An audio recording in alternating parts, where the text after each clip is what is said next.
Crunchy world വന്നിട്ടുള്ളത് വളരെ പെട്ടെന്ന് ഉണ്ടാക്കാൻ പറ്റുന്ന ഒരു കിടിലൻ സ്നാക്കുമായിട്ടാണ്. Cheesy chicken patties. കണ്ട കടലച്ചാൻ തോന്നും, പക്ഷേ ഇതൊരു വെറൈറ്റി ന്യൂ ചീസി ചിക്കൻ സ്നാക്കാണ് കേട്ടോ. അപ്പോൾ ചിക്കൻ പാറ്റീസ് തയ്യാറാക്കാൻ വേണ്ടിയിട്ട് ഞാനിവിടെ 2 മുട്ട എടുത്ത് പൊട്ടിച്ച് വെച്ചിട്ടുണ്ട്. സാധാരണ ചിക്കൻ പാറ്റീസ് ഉണ്ടാക്കുന്ന പോലെയല്ല കേട്ടോ ഇത്. കുറച്ച് ഇൻഗ്രീഡിയൻസ് വെച്ചിട്ട് ഈസി ആയിട്ട് ഉണ്ടാക്കാൻ പറ്റുന്ന ഒരു വെറൈറ്റി ചീസി ചിക്കൻ പാറ്റീസ് ആണിത്. ഇനി നമുക്കിതിലേക്ക് ഒരു 1/3 കപ്പ് മയോണൈസ് ചേർത്ത് കൊടുക്കാം. ഈ മയോണൈസ് ആഡ് ചെയ്യുമ്പോൾ നമ്മുടെ ചിക്കൻ ഒരു പ്രത്യേക ടേസ്റ്റ് ആട്ടോ, ഒരു നല്ല ഫ്ലേവർ നൽകുന്നുണ്ട്. ഞാനിവിടെ ഗാർലിക് മയോണൈസാണ് എടുത്തിട്ടുള്ളത്. പിന്നെ ഒരു 1/3 കപ്പ് മൈദ ചേർത്ത് കൊടുക്കാം. അതിനുശേഷം 1/2 ടീസ്പൂൺ പെപ്പർ പൗഡർ, പിന്നെ ആവശ്യത്തിന് ഉപ്പും കൂടെ ചേർത്ത് കൊടുക്കണം. പിന്നെ ഒരു 1/4 കപ്പ് മല്ലിയില ചെറുതായി അരിഞ്ഞത് ചേർത്ത് കൊടുക്കാം. അത് നിങ്ങളുടെ ഇഷ്ടത്തിനനുസരിച്ചിട്ട് ചേർക്കാം. അതിനുശേഷം 1 ടീസ്പൂൺ ലെമൺ ജസ്റ്റ് ഗ്രേറ്റ് ചെയ്തത് ചേർത്ത് കൊടുക്കണം.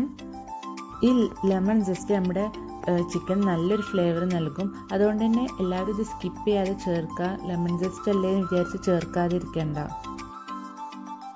ഇനി ഒരു വിസ്കി യൂസ് ചെയ്ത് ഇതെല്ലാം കൂടെ ഒന്ന് മിക്സ് ചെയ്യണം. എന്നിട്ടൊരു ബാറ്റർ രൂപത്തിലാക്കി എടുക്കണം. മിക്സ് ചെയ്ത് സ്മൂത്ത് ബാറ്ററാക്കി മാറ്റണം. പിന്നെ നിങ്ങൾക്ക് എൻ്റെ ചാനലിലെ വീഡിയോസ് ഇഷ്ടപ്പെട്ടിട്ടുണ്ടെങ്കിൽ പെട്ടെന്ന് തന്നെ സബ്സ്ക്രൈബ് ചെയ്തോളൂ. കൂടെയുള്ള ബെല്ലൈക്കനും കൂടെ പ്രസ് ചെയ്യട്ടോ. ബെല്ലൈക്കൺ പ്രസ് ചെയ്യുമ്പോൾ ഓൾ എന്നുള്ള ഓപ്ഷൻ എനേബിൾ ചെയ്യാൻ മറക്കരുത്. ഇപ്പോൾ ദാ നമ്മുടെ സ്മൂത്ത് ബാറ്റർ റെഡിയായി. ഇനിയാണ് നമ്മുടെ മെയിൻ ഐറ്റമായ ഷ്രെഡഡ് ചിക്കൻ ആഡ് ചെയ്യേണ്ടത്. ഞാനിപ്പോൾ ഇവിടെ നമ്മൾ ലെഫ്റ്റ് ഓവർ കറിയിലെ ചിക്കനായിട്ട് എടുത്തിട്ടുള്ളത്. അതായത് നമ്മൾ ബാക്കി വന്ന ചിക്കൻ കറിയിലെ ചിക്കൻ പീസസ് എടുത്തിട്ട് ഒന്ന് കഴുകി പിച്ചിയിട്ട് ഇത്തിരി സാൾട്ടും പെപ്പറും ഇട്ട് ഓയിലൊന്ന് ജസ്റ്റ് ഫ്രൈ ചെയ്തെടുത്താണ്. ഇതിപ്പോൾ ഏകദേശം ഒരു 1.5 കപ്പോളം ഉണ്ട് കേട്ടോ. നമ്മുടെ ബാറ്ററിലേക്ക് ഇട്ട് കൊടുക്കാം. ഇനി നമുക്ക് അടുത്ത മെയിൻ ഇൻഗ്രീഡിയൻ്റ് ആയ ചീസ് ചേർക്കാം. ഇതിലേക്ക് നമുക്ക് ഷ്രെഡഡ് ചീസാട്ടോ ആവശ്യം. ഞാനിവിടെ മൊസറല്ല ചീസ് 1.5 കപ്പോളാണ് എടുത്തിട്ടുള്ളത്. അപ്പം നമ്മുടെ ചീസ് ഇട്ട് കൊടുക്കാം. ഇനി ഇതെല്ലാം കൂടെ ഒന്ന് മിക്സ് ആക്കാം. ഈ ചിക്കനും ചീസും നമ്മുടെ ബാറ്ററുമായിട്ട് നന്നായിട്ടൊന്ന് മിക്സ് ആക്കി എടുക്കണം. എന്നിട്ട് നമുക്കിതൊന്ന് കവർ ചെയ്ത് ഒരു 30 മിനിറ്റെങ്കിലും ഒന്ന് ഫ്രിഡ്ജിലേക്ക് മാറ്റി വെക്കണം. നമ്മുടെ ചിക്കൻ ഈ ബാറ്ററുമായിട്ട് നന്നായിട്ട് യോജിച്ച് വരാൻ വേണ്ടിയിട്ടാണ് നമ്മളിത് ഫ്രിഡ്ജിലേക്ക് മാറ്റി വെക്കുന്നത്. അത് മാത്രമല്ല, നമ്മളിതിലേക്ക് മയോണൈസ് ആഡ് ചെയ്തുകൊണ്ട് തന്നെ നമ്മളിത് ഫ്രിഡ്ജിൽ നിന്ന് എടുത്ത് കഴിയുമ്പോൾ നമ്മുടെ ചിക്കന് നല്ലൊരു ഫ്ലേവർ കിട്ടിയിട്ടുണ്ടാവും. 30 മിനിറ്റിന് ശേഷം ഞാനിപ്പോൾ ഇതാ ഇത് പുറത്തെടുത്തിട്ടുണ്ട്. ഇനി നമുക്കിതൊന്നും കൂടെ ഒന്ന് മിക്സ് ചെയ്ത് കൊടുക്കാം. ഇനി നമുക്കിത് ഓരോ പാറ്റീസാക്കി ബ്രെഡ് ക്രംസിൽ കോട്ട് ചെയ്തെടുക്കണം. ഇനി ഞാൻ കയ്യിൽ ഇത്തിരി ഓയിൽ ഗ്രീസ് ചെയ്തിട്ട് ദാ ഇതുപോലെ ചെറിയ ഉരുളകളാക്കി എടുത്ത് മാറ്റി വെക്കുന്നുണ്ട്. എല്ലാം ഇതുപോലെ തന്നെ ഉരുളയാക്കിയിട്ട് മാറ്റി വെക്കണം.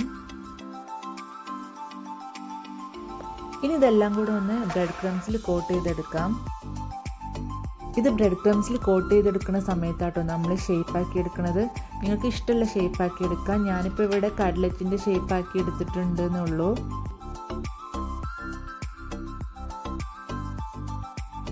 ഇപ്പം ഞാൻ എല്ലാ പാറ്റീസും നമ്മുടെ ബ്രെഡ് ക്രംസിൽ കോട്ട് ചെയ്തെടുത്ത് വെച്ചിട്ടുണ്ട്. ഇനി നമുക്കിതൊന്ന് ഫ്രൈ ചെയ്തെടുക്കാം. ഒരു പാൻ എടുത്ത് ഇത്തിരി ഓയിൽ ഒഴിച്ചു കൊടുക്കാം.